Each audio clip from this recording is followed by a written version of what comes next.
नमस्कार दोस्तों, अपने YouTube चैनल में आप सभी का स्वागत है। आज हम बात करेंगे बवासीर के बारे में। तो आज का टॉपिक रहने वाला है कि वादी बवासीर और खूनी बवासीर। तो आज के टॉपिक में केवल वादी बवासीर का ट्रीटमेंट बताया जाएगा और बताया जाएगा कि कौन सा इंजेक्शन है जो बवासीर में लगाया जाता है, जिससे डॉक्टर 2000 से लेकर 5000 रुपये तक लेते हैं। कहीं कहीं आपने लिखा हुआ देखा होगा कि एक ही इंजेक्शन में बवासीर जड़ से ख़त्म।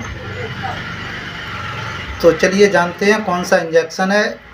वादी बवासीर किसे कहते हैं। ज़्यादातर आप लोगों ने देखा होगा कि जो कोई भी वादी बवासीर क्या है और खूनी बवासीर में अंतर क्या है कि खूनी बवासीर में ब्लड आता है और वादी बवासीर में ब्लड नहीं आता है। इसमें मस्से होते हैं और मस्से जब वो फूल जाते हैं तब दर्द होता है, और जब आप मल त्याग करते हैं तब भी दर्द होता है। तो यह सब कब्ज की वजह से यह प्रॉब्लम हो। यदि आपको कब्ज है तो आप कब्ज को ठीक करिए, और उससे क्या है, उससे आपकी बवासीर दोबारा नहीं होगी। और आप जो भी वादी चीज़ खा रहे हैं तो वो आप खाना बंद कर दें, क्योंकि वादी से ही आपका बवासीर फूल रहा है और उससे ही इसके जो मस्से हैं वो फूल जाते हैं और दर्द होता है, चुभन सी होती है, किसी किसी को जलन होता है। तो चलिए जानते हैं कि क्या ट्रीटमेंट है। यदि आपको मल त्यागने में दर्द हो रहा है, ज़्यादा लैट्रिन टाइट आ रही है, तो उसके लिए क्रीमाफिन या स्मूथ सिरप आ रही है, उसे आप शाम को गर्म पानी से यूज कर सकते हैं। यदि आप सिरप लेना नहीं चाह रहे हैं तो इसकी जगह पर आप 1 गिलास दूध और 1 चम्मच उसमें एरंड का तेल, जिसे कैस्टर ऑयल बोलते हैं, उसे डाल कर रोज़ शाम को पिएंगे तो आप जब सुबह मल त्यागेंगे तो कोई प्रॉब्लम नहीं होगी और ना ही दर्द होगा और ना ही लैट्रिन टाइट आएगी।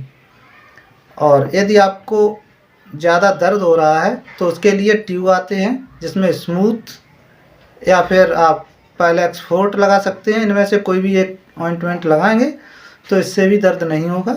यदि ज़्यादा दर्द हो रहा है तो जाइलोकाइन ट्यूब आप जेली लगा सकते हैं। तो उससे क्या है, इससे सुन्नपन हो जाएगा तो आपको दर्द महसूस कम होगा। तो फिर यदि आप ऑपरेशन नहीं कराना चाह रहे हैं तो इसके लिए एक ट्रीटमेंट है जिसे हम लेज़र विधि द्वारा भी करते हैं, जिसमें क्या है, जो मस्से के अंदर लेज़र लगाया जाता है, जिससे मस्सा का ब्लड सर्कुलेशन रुक जाता है और यह कुछ ही दिन में 6 या 7 दिन में खुद ब खुद टूट के बाहर हो जाता है। तो इसमें ज़्यादा दर्द नहीं होता है। और एक ट्रीटमेंट हो गया बनाना क्लिप द्वारा। इसमें क्या है, बनाना क्लिप लगाई जाती है जो मस्सों पर लगा देते हैं, तो उससे मस्से का ब्लड सर्कुलेशन आना जाना बंद हो जाता है और इसके कारण वह 7 या 8 दिन में टूट के अपने आप बाहर हो जाता है। तो यह बनाना क्लिप, और तो इसमें बनाना क्लिप और लेज़र विधि, और एक आ रहा है रबर बैंड। तो रबर बैंड में क्या होता है, एक एप्लायर की मदद से रबर बैंड को मस्से के ऊपर लगा देते हैं, जिससे उससे भी ब्लड सर्कुलेशन रुक जाता है मस्से के अंदर आने जाने से, और ये भी 6 से या 7 दिन में टूट के बाहर हो जाता है।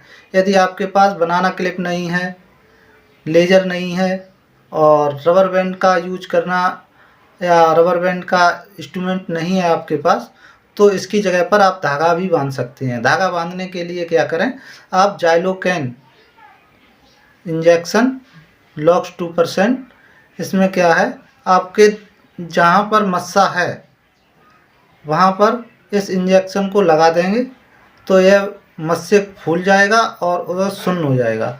उसमें आप धागे से बांध सकते हैं, और यह जड़ से धागे से बांध देंगे तो यह 6 या 7 दिन में टूट के बाहर हो जाता है। यदि इसमें दर्द हो रहा है तो आप जीरोडॉल एसपी दें। यदि उससे दर्द नहीं रुक रहा है तो कैट्रोल डीटी। यदि फिर भी दर्द ज़्यादा हो रहा है तो काइमोरल 4 टैबलेट आप दे सकते हैं, जिससे कि दर्द आपका पूरी तरीके से बंद हो जाएगा। और इसके बाद आपको सुखाने के लिए इसमें एंटीबायोटिक का यूज करना होगा, जिसमें मेगा सीवी या एगुमेंटेन, इसमें ये दोनों टैबलेटों में से कोई एक टैबलेट यूज करें।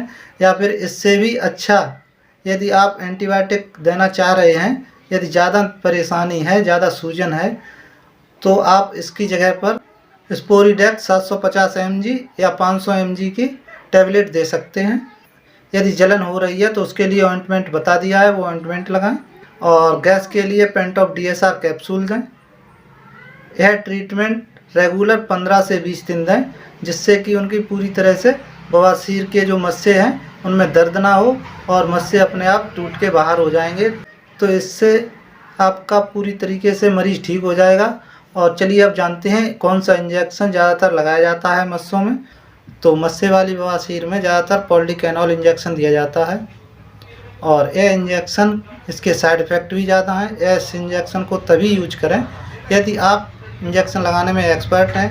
यदि आप इंजेक्शन नहीं लगा सकते तो इंजेक्शन ना लगाएं।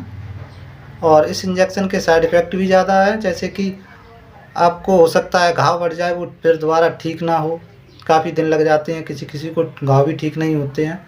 किसी किसी को देखा गया है कि इससे इंजेक्शन से मरीज़ की हालत और गंभीर हो जाती है।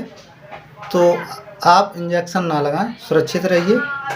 और यदि आप ज़्यादातर जो सुरक्षित ट्रीटमेंट है वो यही है, आप या तो इसका धागे से बांधकर ट्रीटमेंट करिए या फिर इसका बनाना क्लिप द्वारा या रबर बैंड द्वारा या लेज़र विधि द्वारा आप कर सकते हैं इनका सर्जरी। तो इनसे ज़्यादा समस्या नहीं होती है, यह सुरक्षित तरीका है। और इस वीडियो को देखकर आप खुद से ट्रीटमेंट ना, क्योंकि यह वीडियो एजुकेशन पर्पस द्वारा बनाई गई है। और इस वीडियो को पूरा देखने के लिए धन्यवाद।